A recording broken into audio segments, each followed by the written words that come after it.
मुस्तफ़ा कमाल को साइड करने का प्रोग्राम बना लिया गया। एमक्यूएम पाकिस्तान में ऐसी इत्तलात कन्फर्म होती जा रही हैं। जिस तरह इंट्रा पार्टी इलेक्शन करीब आ रहे हैं एमक्यूएम पाकिस्तान के, उसी तरह आप देखें कि मुस्तकिल सरगर्मियां जिस तरह बढ़ रही हैं, वो सारे के सारे एमक्यूएम में वो लोग एक्टिव नज़र आ रहे हैं जो कि मुस्तफ़ा कमाल साहब या कि जो पीएसपी ग्रुप है उसको पसंद नहीं करते थे। क्या इसकी सूरत हाल आगे जाके बनेगी और क्या इसका इलेक्शन पर फ़र्क पड़ेगा और आने वाले वक्त में एमक्यूएम पाकिस्तान का ढांचा किस तरह दुनिया को नज़र आएगा, आज इस पर हम गुफ्तगू करेंगे। आपसे गुजारिश है कि चैनल को हमारे लाइक करके सब्सक्राइब करें, बेल आइकन को प्रेस करें, कमेंट बॉक्स में राय अपनी ज़रूर दीजिएगा कि आपको प्रोग्राम कैसा लगा। बहुत शुक्रिया जुल्फ़िकार अली बब्बर की जानिब से। अस्सलाम वालेकुम तमाम फैमिली मेम्बरान को। एमक्यूएम पाकिस्तान में इख्तलाफात चलते रहे, लोग साइड होते रहे, लोगों के बारे में ये बातें आम होती रही कि फ़लाना नज़र नहीं आ रहा, फ़लाना एक्टिव नहीं है, और फिर अचानक से जब पीएसपी उसमें ज़म हुई एमक्यूएम पाकिस्तान में, तो ऐसा लगता था कि शायद मुस्तफ़ा कमाल साहब मुकम्मल पार्टी को होल्ड कर गए। खालिद मकबूल सिद्दीकी साहब इंतहाई धीमे मिजाज के आदमी, इंतहाई कम बोलने वाली शख्सियत के हामिल, बहुत धीमे मिजाज की शख्सियत के साथ साथ, लेकिन वो ऐसा लगता है कि पूरी पार्टी पर अपना होल्ड करने पर कामयाब हो गए। मुस्तफ़ा कमाल साहब निस्बतन जज्बाती लगे, बहुत ज़्यादा होल्ड कर गए, बहुत ज़्यादा फ्रंट पर खेलते रहे, लेकिन आस्ते आस्ते अब ऐसा लगता है कि उनके पैरों के नीचे से ज़मीन खिसक रही है। जैसे जैसे इंट्रा पार्टी इलेक्शन करीब आ रहे हैं एमक्यूएम के, वैसे वैसे वो लोग सारे के सारे सामने आ रहे हैं जो कि मुस्तफ़ा कमाल साहब को या उनके रुफ़का को पसंद नहीं करते थे। आपने देखा होगा कि कुछ ही दिनों से वसीम अख्तर साहब काफ़ी एक्टिव नज़र आने लगे एमक्यूएम पाकिस्तान में, जो कि काफ़ी अरसे से गायब थे, मंजर से नहीं पता था वो कहाँ हैं। वसीम आफ्ताब साहब नज़र आने लगे। हलीम की दावत भी गुज़श्ता दिनों उन्होंने रखी और उन्होंने दौरे भी शुरू किए, कभी कराची प्रेस क्लब, कभी कहीं और। इसी तरह सियासी समाजी उन्होंने राब्ते शुरू किए और ऐसा लगता है कि कोई नया प्लान चल रहा है। बहुत सारे लोग, नसरीन जलील को आपने देखा किस तरह एक्टिव होती हुई नज़र आ रही हैं, जिस तरह, और उसके साथ साथ मुस्तफ़ा कमाल साहब और उनके जो रुफ़का हैं वो आस्ते आस्ते बैकफुट पर जाते हुए दिखाई दे रहे हैं। इत्तलात ऐसी हैं कि शायद इनको कोई बड़ी ज़िम्मेदारी ना मिल सके आने वाले वक्त में, और इसी बीच जो एक एंट्री होगी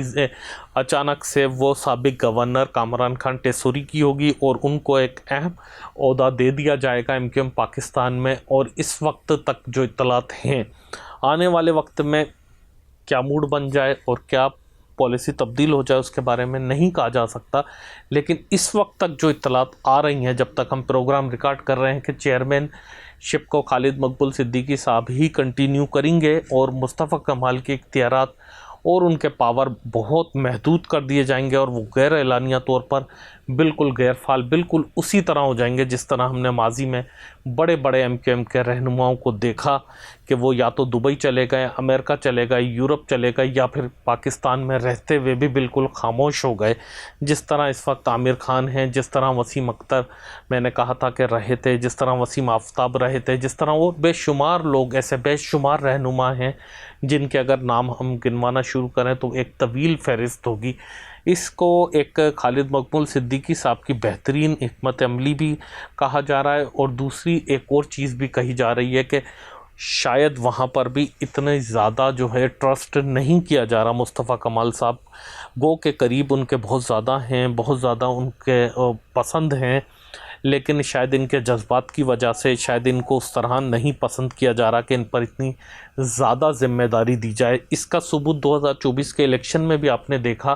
कि जब सीटों की एडजस्टमेंट हुई, फार्म 47 जो लोग कहते हैं, अगर इस तरह हुआ,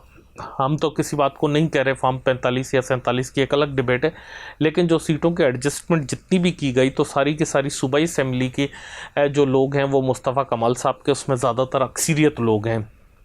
पीएसपी से ताल्लुक़ रखने वाले सिंध असेंबली में, जबकि मरकज़ में नेशनल असेंबली में जितने भी लोग गए वो सारे के सारे खालिद मकबूल सिद्दीकी साहब के ग्रुप के हैं। उस टाइम पे भी शायद इस चीज़ को मद्देनज़र रखा गया था कि अगर वफाकी हुकूमत को बचाना है तो शायद खालिद मकबूल सिद्दीकी शायद उनको संजीदा लगे थे اور ایسا لگتا تھا کہ ان کو بھروسہ ان پر ہے۔ اسی دوران خالد مقبول صدیقی اسٹے لیتے رہے اور اپنا جو ان کو الیکشن کمیشن آف پاکستان کی طرف سے کہا جاتا رہا کہ آپ انٹرا پارٹی الیکشن کرائیں، جو کہ ایم کیو ایم کا خود کا آئین ہے، کیونکہ الیکشن کمیشن آف پاکستان میں ہر پارٹی اپنا آئین جمع کراتی ہے۔ آئین وہ جو بھی بنانا چاہیں وہ ان کی صوابدید ہوتی ہے، وہ ایک آئین بناتے ہیں، وہ وہاں پر جمع کراتے ہیں اور اسی آئین کے تحت ان کو پارٹی کے انتظامات چلانے ہوتے ہیں۔ ایم کیو ایم پاکستان کا کبھی جو ہے آئین نہ تو ڈسکس ہوا تھا، نہ کسی نے پڑھا تھا، نہ کسی کو پتہ تھا، کیونکہ وہاں پر الطاف حسین صاحب کے زمانے میں ایک ڈسپلن چلتا تھا، ایک حکم چلتا تھا، ایک آرڈر چلتا تھا، اس کے بعد اس پر ڈیبیٹ نہیں ہوتی تھی۔ لیکن گزشتہ کچھ سالوں سے میرا خیال ہے کہ کسی بھی سیاسی جماعت کے اگر آئین کو ڈسکس کیا گیا ہے، سب سے زیادہ کسی پر بحث ہوئی ہے تو وہ متحدہ قومی موومنٹ پاکستان کا آئین ہے۔ شاید پاکستان پیپلز پارٹی ہو، مسلم لیگ نواز ہو یا پی ٹی آئی ہو، کسی کے آئین پر اتنی زیادہ جو ہے ڈیبیٹ نہیں ہوئی ہے۔ یہی وجہ ہے کہ آج ہر کوئی اپنے اپنے حصے کی جو ہے چیزیں حاصل کرنے کی کوشش کر رہا ہے اور اپنے اپنے فائدے دیکھ رہا ہے۔ اس وقت آپ نے دیکھا کہ عوام کے بارے میں کوئی نہیں سوچتا ہے۔ اس وقت اگر ایم کیو ایم میں سے کسی رہنما کو کوئی چیز ملتی بھی ہے یا وہ کوئی چیز لینا چاہتے ہیں، چاہے وہ پیپلز پارٹی کی سندھ حکومت سے لیں یا نون لیگ کی وفاقی حکومت سے لیں، تو وہ اپنے رشتہ داروں کے لیے لیتے ہیں۔ ان کے لیے کبھی ٹھیکوں کی بات کرتے ہیں، کبھی ٹرانسفر کی، کبھی پوسٹنگ کی، کبھی جابز کی، کبھی کسی اور کام سے جاتے ہیں، لیکن بدقسمتی سے وہ اپنے ووٹرز کے لیے نہیں جاتے، وہ عام شہریوں کے لیے نہیں جاتے، وہ قوم کے لوگوں کے لیے نہیں جاتے۔ باتیں بھلے کچھ بھی کریں لیکن عملی طور پر وہ ان کے لیے کبھی نہیں اٹھے، نہ انہوں نے احتجاج کیا، نہ انہوں نے کوئی بات کی اور نہ ہی وہ کبھی ان مدعوں پر آئے۔ یہی وجہ ہے کہ اب آپ اگر دیکھیں کہ جو پارٹی مڈل کلاس کی کہلاتی تھی، جو پارٹی